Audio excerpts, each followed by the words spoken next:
Bienvenue dans les bulles de Magique Sophro.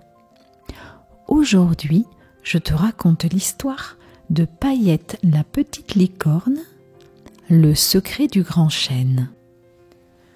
Dans une clairière secrète, cachée entre les collines, une petite licorne nommée Paillette gambade tranquillement. Son pelage est blanc lumineux et sa crinière magique. Elle change de couleur selon ses émotions. Elle devient rose quand elle est joyeuse, bleue quand elle est inquiète et jaune quand elle est vive et déterminée. Un matin, alors qu'elle s'ennuie un peu, Paillette décide d'explorer ce qu'il y a au-delà de la rivière chantante. Elle trottine gaiement quand un drôle de vacarme la fait sursauter. Intriguée, elle traverse le vieux pont de pierre et découvre un petit ourson marron couvert de plumes et de confettis. « Bonjour, dit-elle en riant. Mais que t'est-il arrivé ?»« Je m'appelle Gribouille, répond l'ourson. Je voulais voler comme un oiseau, mais j'ai surtout roulé comme un gros ballon. » Ils éclatent de rire et deviennent très vite amis.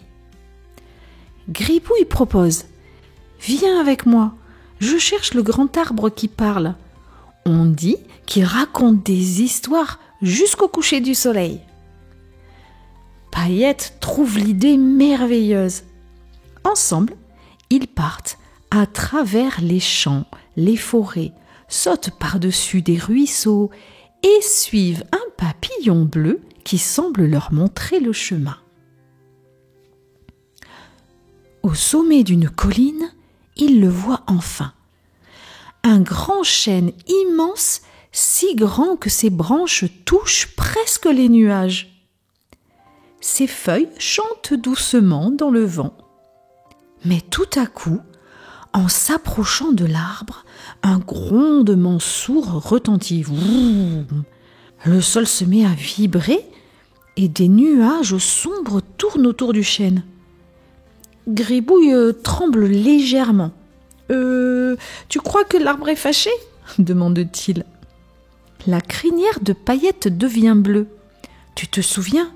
Elle devient bleue quand Paillette est inquiète. Mais elle ferme les yeux, inspire profondément et dit « Peut-être qu'il est juste triste ou qu'il a peur. » Puis, il décide tout de même d'avancer doucement. Arrivé au pied du grand arbre, il découvre un nid tombé au sol.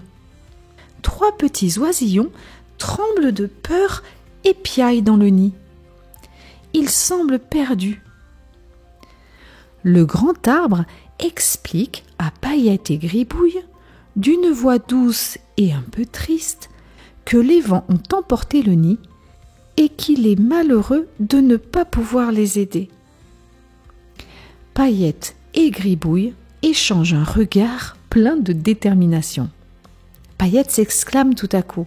« On va le réparer, dit-elle avec assurance. » Ensemble, ils rassemblent des brindilles, des feuilles, des plumes.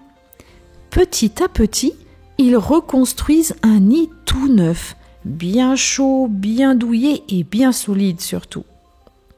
Gribouille grimpe sur le dos de Paillette pour atteindre les branches de l'arbre. Il installe ce nouveau nid avec précaution en s'assurant qu'il est bien solidement attaché aux branches de l'arbre.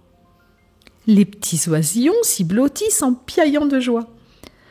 Puis un rayon de soleil perce soudain les nuages sombres. Le grand arbre semble sourire. Il remercie Paillette et Gribouille pour leur courage et leur générosité. Fiers et heureux, Paillette et Gribouille s'assoient sous l'arbre pour écouter les histoires jusqu'au coucher du soleil. Et oui, effectivement, l'arbre a un secret. Il raconte des histoires douces et magiques aux enfants qui viennent en aide aux animaux de la forêt. Et c'est ainsi que leur toute première aventure devint pour Paillette et Gribouille le début d'une grande amitié. C'est la fin de l'histoire. En attendant de te raconter une prochaine aventure, je te dis à très bientôt. À bientôt les amis. À bientôt les enfants.